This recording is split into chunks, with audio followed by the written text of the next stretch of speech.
இந்த வருஷம் பொறுத்தவரையும் டெஃபினட்டாக வந்து விஜய் சாரோட படத்துக்கு பிறகு சிவகார்த்திகேயன் படம் தான் நம்ம கலெக்ஷன் வைஸ். அடுத்த வருஷம் எப்படி, அது பிறகு கரியர் எப்படி மாறும், யாரெல்லாம் ரேங்கிங் மாறும். எப்பாவது ஒரு ரேராக ஒரு படம் வெற்றி அடைஞ்சதை தவிர தொடர்ந்து வெற்றிகளை நம்ம பார்க்கல. அதுதான் இப்போ இருக்கிற சிக்கலாக இருக்குது. நல்ல கண்டென்ட் வரும்போது பெரிய ரெஸ்பான்ஸ் வருதுன்றதை நம்ம தொடர்ந்து பார்த்துட்டு இருக்கோம். ஷோவே கிடைக்கல லக்கி பாஸ்கர் படத்துக்கு. அப்படி இருக்கும்போது அவங்களுக்கு 55 ஷோ கிடைச்ச ஒரு படம் 4 நாள் கழிச்சு 150 ஷோ மாறுது, 250 ஷோ மாறுது, 500 ஷோ மாறுது. மிகப்பெரிய வெற்றி. கிட்டத்தட்ட 6 கோடி ரூபாய் ஷேர் பண்ணிச்சு. ஊடகங்கள் எல்லாருமே பேசுனது என்னன்னா, இந்த படத்தை பிளான் பண்ணி அட்டாக் பண்ணாங்க அப்படின்றது. அஃப்கோர்ஸ் கண்டென்ட்ல வந்து எல்லாருக்குமே இருக்கிறத பார்க்க வேணாம் அப்படின்ற ஒரு பிம்பத்தை கிரியேட் பண்ணாங்க பாருங்க. அது வந்து பல பேர் சேர்ந்து கிரியேட் பண்ண ஒரு பிம்பம் அது. ஆனால் பார்த்தவங்க எல்லாமே இது ஒரு மட்டமான படம்ன்ற மனநிலையில் பார்க்க வச்சுட்டாங்க. ஆனால் இன்னைக்கு இருக்கிற இந்த சோஷியல் மீடியாவில் இப்போ ஒரு இந்தியன் 2க்கு கிடைச்ச ஒரு ரெஸ்பான்ஸ் பார்த்தீங்கன்னா அவ்வளோ நெகட்டிவ் ரிவ்யூஸ். 25 ரொம்ப பிரமாதமாக இருக்கும். ரொம்ப பெரிய படங்கள்லாம் வருது. சங்கர் சார்னால ஒரு பெரிய எதிர்பார்ப்பு இருக்கு பொங்கலுக்கு. அப்போது ஒரு 4 படங்கள் வருதுன்னு வச்சு. விஜய் சாருடைய மிகப்பெரிய படம் வரப்போகுது. அது அக்டோபர் மாதம் வரப்போகுது. ரஜினி சாருடைய படம், கமல் சாருடைய படம் அப்படின்னு எடுத்திங்கன்னா எல்லா ஸ்டாருடைய படமும் வந்து பெருசாக வரப்போகுது.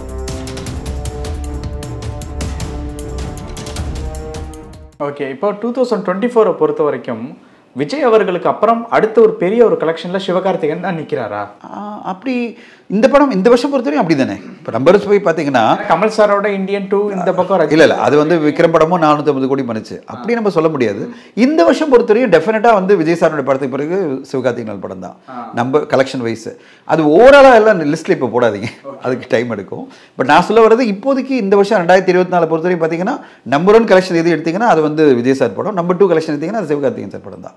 ஸோ அதனால் வந்து 2 பேருமே பெரிய வெற்றிகளை கொடுத்துருக்காங்க. அவங்களுக்கு கண்டிப்பாக நம்ம வாழ்த்து சொல்லணும். இந்த வருஷம் 2024 அப்படி அமைஞ்சிருக்கு. அடுத்த வருஷம் எப்படி அமையும், அடுத்த வருஷம் எப்படி, அது பிறகு கரியர் எப்படி மாறும், யாரெல்லாம் ரேங்கிங் மாறும், அதெல்லாம் வெயிட் பண்ணி பார்க்கலாம். இப்போ 2024 பொங்கலுக்கு வந்து மில்லர் அயலான் வந்து ரிலீஸ் ஆச்சு. அதுக்கப்புறம் ஒரு கேப் விழுந்து அதுக்கப்புறம் வந்து மகாராஜா அந்த கருடன் அந்த டைம்லேருந்தே வந்து அரண்மனை 4 விட்டு அரண்மனை 4 அதுலேருந்து பிக்கப் ஆச்சு. நடுவில் ஒரு 3-4 மாதம் அந்த பிப்ரவரி, மார்ச், ஏப்ரல் அந்த ஒரு டைம் கேப் விட்டது தான் பிரச்சனையாக மாறிடுச்சு. கேப் விட்டது காரணம் எலெக்ஷன். உங்களுக்கு தெரியல, பார்லிமெண்ட் எலெக்ஷன் வரும்போது எல்லோருமே வந்து ஒதுங்கி போயிட்டாங்க. ஏன்னா பார்லிமெண்ட் எலெக்ஷன் அனௌன்ஸ் பண்ணியாச்சு. நம்மளால பெரிய லெவலில் வந்து டிஸ்ட்ரிபியூஷன் பண்ண முடியாது, திரையரங்கு மக்கள் வந்து வர்றது கம்மியாக இருக்குது. ஸோ அதனால் வந்து எல்லாருமே டிலே பண்ணாங்க. அப்போ எலெக்ஷன் முடிஞ்ச உடனே அரண்மனை 4 வந்தது, பெரிய லெவலில் ஹிட்டு. அங்கேருந்து no looking back, Tamil cinema வந்து பேக் டு நார்மல் ஆச்சு. ஆனால் அது பத்தலை. எப்பாவது ஒரு ரேராக ஒரு படம் வெற்றி அடைஞ்சதை தவிர தொடர்ந்து வெற்றிகளை நம்ம பார்க்கல. அதுதான் இப்போ இருக்கிற சிக்கலாக இருக்குது. இப்போது சினிமா தியேட்டர் உரிமையாளர் சங்கம் திருப்பூர் சுப்பிரமணியன் சார்கிட்ட பேசிகிட்டு இருக்கும்போது அவர் சொன்ன ஒரு விஷயம், இந்த வருஷத்தை பொறுத்த வரைக்கும் நாங்கள் பெரிய படங்கள் எல்லாமே வந்து நினச்ச லெவலுக்கு வந்து ஒரு கட்டத்தை வந்து தொடலை. சின்ன படங்கள் வந்து நாங்கள் எதிர்பார்க்கவே இல்லை, ஒரு நல்ல ஒரு நிலைமையை போய் அடைஞ்சது. மெய்யழகன், லப்பர் பந்து, வாழை, மகாராஜா அந்த மாதிரியான திரைப்படங்கள் அப்படின்ட்டு வந்து சொன்னார். அந்த ஒரு ரிப்போர்ட் 2024 பொறுத்த வரைக்கும் உண்மையா? கரெக்ட் தான், அவர் சொன்னதான் கரெக்டு. மெய்யழகனை சின்ன படம் சொல்லாதீங்க, மெய்யழகன் வந்து பெரிய பட்ஜெட் படம். நான் சொல்கிறது சின்ன படங்கள் எடுத்து வச்சிங்களேன். வாழைப்படம், நீங்கள் வந்து லப்பர் பந்து, அது பிறகு வந்து ப்ளூ ஸ்டாரு அப்படின்னு சில சின்ன படங்கள்லாம் வெற்றி அடைஞ்சது. மீடியம் படங்கள் வரும்போது இப்போ நீங்கள் பார்த்தீங்கன்னா ஒரு கருடன் படம் எடுத்துக்கலாம். ஓகே, மீடியம் பட்ஜெட்டில் கருடன் படம் வந்து ஒரு 12 கோடி அப்படின்னு மீடியம் பட்ஜெட். சின்ன படம்னா 4-5 கோடி அந்த ரேஞ்சில் இருக்கணும், 6 கோடி மேக்ஸிமம். இப்போ பெரிய படங்கள் வரும்போது மெய்யழகன் பெரிய ரெஸ்பான்ஸ் இருந்தது. அதே மாதிரி தான் நம்ம பார்த்தது மகாராஜா இருந்தது, அரண்மனை இருந்தது. இதெல்லாம் 40 கோடி 50 கோடியில் எடுக்கப்பட்ட படங்கள். இந்த படங்கள்லாம் அந்த லெவலில் வெற்றி அடைஞ்சது. அது பிறகு 100 கோடி படங்கள் அது வரும்போது அமரன் வந்துடுது, கோட் வந்துடுது, எல்லாமே வந்துடுது. வேட்டையனும் ஒரு நல்ல ரெஸ்பான்ஸ் ஓப்பனிங்கில் இருந்தது இல்லை. ஆனால் ஓவராலாக வெற்றியா இல்லையன்றதை லைக்காக தான் சொல்லணும். அவங்களுக்கு எவ்வளோ பெரிய கலெக்ஷன் வந்தது, அது பிறகு ரிப்போர்ட் வரல அவங்ககிட்ட. ஆனால் அந்த படத்துக்கு ஓப்பனிங் நல்லா இருந்தது, 3 நாள் நல்ல 4 நாள் கலெக்ஷன் நல்லா இருந்தது. ஸோ ஓவராலாகவே என்ன பார்க்கணுன்னா, இப்போது நல்ல கண்டென்ட் வரும்போது பெரிய ரெஸ்பான்ஸ் வருதுன்றதை நம்ம தொடர்ந்து பார்த்துட்ருக்கோம். ஒரு உதாரணம் சொல்கிறேன், ஷோவே கிடைக்கல லக்கி பாஸ்கர் படத்துக்கு. 3 படம் தீபாவளிக்கு வருது, லக்கி பாஸ்கர் ஷோவே கிடைக்கல. அந்த டிஸ்ட்ரிபியூட்டர் இருந்தாலும் நம்பிக்கையோட அந்த படத்தை வாங்குறாரு, 1 கோடி ரூபாய் கொடுத்து வாங்குறாரு. அந்த படம் 55 ஷோ தான் தமிழ்நாடு ஃபுல்லாக கிடச்சிருக்கு.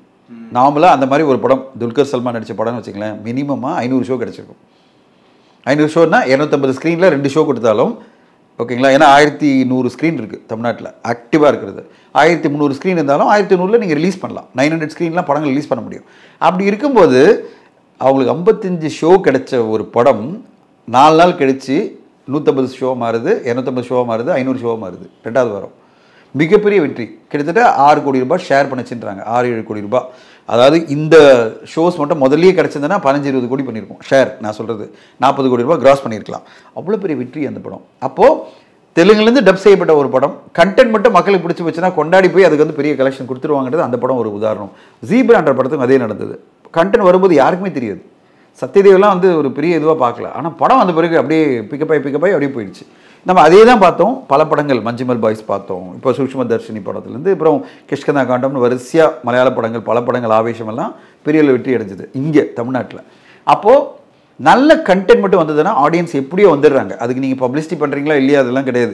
வேர்ட் ஆஃப் மவுத்லேயே வந்துடுறாங்க. அங்கங்கே பேச ஆரம்பிக்கிறாங்க மக்கள். அவங்களுக்குள்ள வாட்ஸ்அப்பில் பேசுகிறாங்க, இந்த படத்தை மிஸ் பண்ணாதுன்றாங்க, புக் மை ஷோவில் ரெஸ்பான்ஸ் வந்துடுது, மக்கள் வந்துடுறாங்க. அப்போது கண்டென்ட் தான் பிரச்சனை. ஓகே, ஜென்ரலாகவே நம்முடைய பிரச்சனை வந்து கண்டென்ட் தான். தோல்வி அடைஞ்ச கண்டென்ட்டும் இருக்குது. நல்ல கண்டென்ட் சில படங்கள் வந்து தோல்வி அடைஞ்சிருக்கு. அதாவது எதிர்பார்த்த வெற்றியை கொடுக்கல. அது வந்து ஒரு டிசப்பாயிண்டிங்காக இருந்தாலும் ஓவராலாக பிரச்சனையை வந்து நம்ம எதிர்பார்த்த மாதிரி பிரமாதமான கண்டென்ட் நிறைய வரல. எப்படி மலையாள சினிமாவில் வந்ததோ அது மாதிரி இங்கே வரலன்றதான் பிரச்சனையாக நான் பார்க்குறேன். இப்போ 2016 நீங்கள் சொன்ன ஒரு விஷயம் வந்து அஞ்சான் திரைப்படத்தை பற்றி பேசும்போது பிளான் பண்ணி இந்த படத்துக்கு வந்து ஆஃப்டர் ரிலீஸுக்கு அப்புறம் வந்து 2014 சில விஷயங்கள்லாம் வந்து நடந்திருக்கு அப்படின்ட்டு வந்து சொல்லியிருந்தீங்க. 2024 பொறுத்த வரைக்கும் மெய்யழகன் தேட்டரில் ரிலீஸ் ஆனப்போ ஒரு நல்ல ஒரு டாக் போச்சு. ஆனால் ஒரு கட்டத்துக்கு மேலே ஒரு இடத்த அடையல. ஆனால் ஓடிடியில் ரிலீஸ் ஆனதுக்கப்புறம் வந்து நல்ல ஒரு ரெஸ்பான்ஸ் வந்து அடைஞ்சது. அதன் பிறகு வந்து பிளடி பக்கர் திரைப்படமும் ஓடிடியில் நல்ல ரெஸ்பான்ஸ், தேட்டரில் அந்த அளவுக்கு இல்லை. கங்குவாவை பொறுத்த வரைக்கும் இப்போது சில விஷயங்கள் ஓடிடிலாம் பார்க்கும்போது நல்லா இருக்கே, ஓரளவு நல்லா பேசுகிறாங்களே அப்படிங்கிற மாதிரியான விஷயங்கள்லாம் இருக்குது. இந்த பிளான் பண்ணி தோற்கடிக்கணும் அப்படிங்கிற விஷயங்கள் வந்து 2024 பொறுத்த வரைக்கும் அப்போ பேசுனதுக்கும் இப்போ பேசுனதுக்கும் கொஞ்சம் அதிகமாக இருக்கும். அது சோஷியல் மீடியா தாக்கத்தோடு இருக்கும்ல. அது பிளான் பண்ணி ஏதாவது எப்படின்னா 2024 சோஷியல் மீடியா ரீச் இன்னும் பெருசு இல்லை. அதனால் பிளான் பண்ணி டார்கெட் பண்ணி நான் சொல்லலை, நிறைய பேர் சொன்னாங்க. சத்யராஜ் சார்லேருந்து எல்லாருமே சொன்னது தான். ஊடகங்கள் எல்லாருமே பேசுனது என்னென்னா இந்த படத்தை பிளான் பண்ணி அட்டாக் பண்ணாங்க அப்படின்றது. அஃப்கோர்ஸ் கண்டென்ட்டில் வந்து எல்லாருக்குமே இருக்கிற ஒரு சின்ன சின்ன விஷயங்கள் இருக்குது.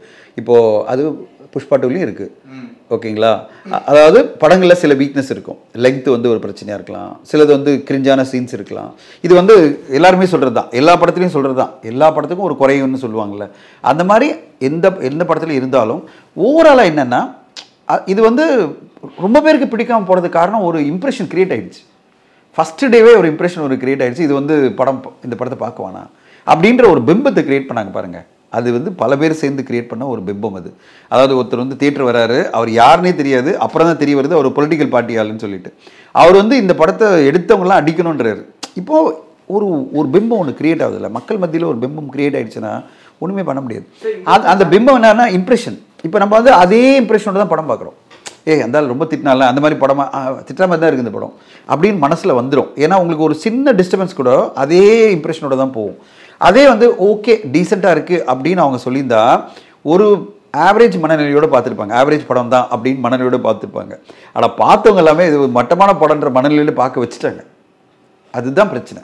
அதாவது படம் பார்க்க வர ஆடியன்ஸ் எல்லாருமே ஒரு செட் பண்ணிட்டாங்க. அதாவது பல பேர் சேர்ந்து என்ன பண்ணாங்க, இது மோசமான படம், இது பார்க்க வேண்டிய படம் இல்லை அப்படின்ற ஒரு மைண்ட் செட்டை க்ரியேட் பண்ணாங்க பாருங்கள்.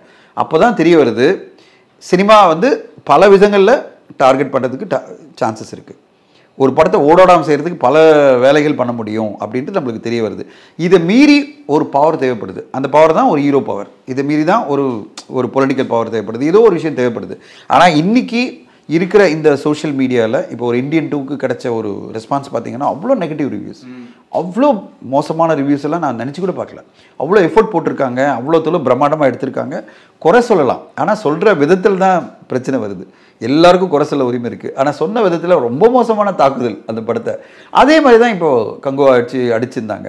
அப்போ பார்க்கும்போது நம்மளுக்கு என்னென்னா unless you give a very good content it's not going to be easy. இந்த நெகட்டிவிட்டியை ஓவர் பவர் பண்ணுறது ரொம்ப கஷ்டம். நீங்கள் வந்து சூப்பர் டூப்பரான ஒரு கண்டென்ட் கொடுத்தா மட்டும்தான் இந்த நெகட்டிவிட்டியை ஓவர் கம் பண்ண முடியும். இல்லைன்னா அந்த நெகட்டிவிட்டியாலே உங்கள் படம் வந்து மிகப்பெரிய பிரச்சனைகளை சந்திக்கின்றது தான் தொடர்ந்து எக்ஸாம்பிள்ஸ் வந்துகிட்டே இருக்குது. இப்போது எல்லாருக்கும் ஒரு வேக்கப் கால் மாதிரி தான், இயக்குநர்களுக்கும் தயாரிப்பாளர்களுக்கும் அதில் சம்மந்தப்பட்ட எல்லாருக்குமே வேக்கப் கால் என்னென்னா be very very careful. Careful அப்படின்னா பேசுகிற விதத்தில், அந்த ப்ரொமோஷன் டைமில் பேசுகிற விதத்தை சொல்கிறீங்களா? எல்லாத்துலேயுமே நம்ம வந்து கேர்ஃபுல்லாக இருக்கிறது பெட்ரு. நம்ம எந்த ஒரு ஓப்பையும் பெருசாக சொல்லிடக்கூடாது. இது வந்து சில படங்களுக்கு வந்து சில தயாரிப்பாளர்கள் ரொம்ப பிளான் பண்ணி பண்ணியிருப்பாங்க. அதாவது வேண்டாம் நம்ம ஓவர் ஹைப் பண்ண வேணாம் அப்படின்னு சொல்லிட்டு அது அவங்களுக்கு கரெக்டாக அமைஞ்சிருக்கு. சில பேர் வந்து இது ஹைப் பண்ணால் நல்லாயிருக்கும் அப்படின்னு நினச்சி பண்ணுறாங்கன்னு வச்சுங்களேன், அது நம்மளுக்கு பூமராங் ஆகுன்றது வந்து நம்ம பார்க்குறோம். அந்த ஹைப் வந்து நம்ம என்ன எதிர்பார்க்குறோன்னா இந்த படம் அதுக்கேற்ற மாதிரி இருக்குன்ற நம்பிக்கையில் பண்ணுறோம்ல, இனிமேல் அந்த நம்பிக்கையோடலாம் பண்ணக்கூடாது. அது ஆடியன்ஸ் பிடிச்சது அவங்களுக்கும் பிடிக்குன்னு எந்த வித கட்டாயமும் இல்லை அப்படின்ற ஒரு மனநிலையோடு நம்ம படத்தை ப்ரொமோட் பண்ணணும். அதாவது நம்மளுக்கு பிடிச்சிருக்குன்றதுனால எல்லோருக்கும் பிடிக்குன்ற மனநிலையை நம்ம வரக்கூடாது. ஓகே, நம்ம என்ன மனநிலையை போனோம்னா எனக்கு பிடிச்சிருக்கு நம்புகிறேன், உங்களுக்கும் பிடிக்கும் நம்புகிறேன், பார்ப்போம், நீங்கள் பார்த்து சொல்லுங்கள், அவ்வளோதான் நம்ம சொல்ல முடியுமே தவிர எனக்கு பிடிச்ச தொட்டு இந்த படம் இவ்வளோ பெரிய வெற்றி அடையும் இல்லை இவ்வளோ பெருசாக சக்ஸஸ் பண்ணணும் நம்ம சொல்ல முடியாத ஒரு சூழ்நிலை. ஏன்னா அதுவே ஒரு நம்மளுக்கு எதிராக போய் நிற்குது. நம்ம சொல்கிற ஒவ்வொரு வார்த்தைகளுமே நம்மளுக்கு எதிராக போய் நிற்கும் போது நம்ம இனிமேல் கேர்ஃபுல்லாக இருக்கணும். ஏன்னா இன்றைக்கி சோஷியல் மீடியா என்பது பார்த்திங்கன்னா மிகப்பெரிய தாக்கம். அதை விட ஷார்ட்ஸ்லேயே போட்டு நம்மளை தாக்கிட்டே இருப்பாங்க. நீங்கள் ஒரு சின்னதாக ஒன்று சொல்லியிருப்பீங்க, போகிற போக்கில் ஒன்று சொல்லியிருப்பீங்க, ஆனால் அந்த போகிற போக்கில் சொன்ன வீடியோ ட்ரெண்ட் ஆகிட்டே இருக்கும், வைரல் ஆகிட்டே இருக்கும். ஆனால் அதுதான் உங்களுக்கு எதிராக வந்து நிற்கும். அதனால் நம்ம வந்து கேர்ஃபுல்லாக இனிமேல் ப்ரொமோஷனில் அணுகிறதும் எந்த படத்தை எப்படி ப்ரொமோட் பண்ணுறதுக்கு வந்து ஒரு ஸ்ட்ராட்டஜி பண்ணுறதும் ரொம்ப முக்கியமாக போச்சு. இனிமேல் வந்து எல்லாரும் படம் பாருங்களேன், எல்லாம் சாஃப்டாக சைலண்ட்டாக அவங்களே கலாச்சிக்கிட்டு. நான் வந்து சூதுகம் 2ல் ரொம்ப ரசித்தேன். அவர் வந்து சொன்னார் அது கல்ட்டு படம் இது வந்து அப்படின்னு சொல்லிட்டு மிர்ச்சி சிவா பேசுகிறார்ல, எனக்கு ஒரே சிரிப்பாக வந்தது.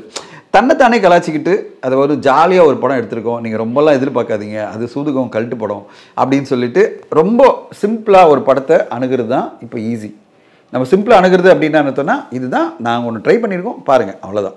இதை தாண்டி நம்ம எது பேசினாலும் நம்மளுக்கு எதிராக போய் வினையாக முடியுன்றதை நம்ம பார்த்துட்டே இருக்கோம் நிறைய படங்களில். அதனால் இது எல்லாருக்குமான ஒரு படிப்பினை தான், இண்டஸ்ட்ரிக்கே ஒரு படிப்பினை.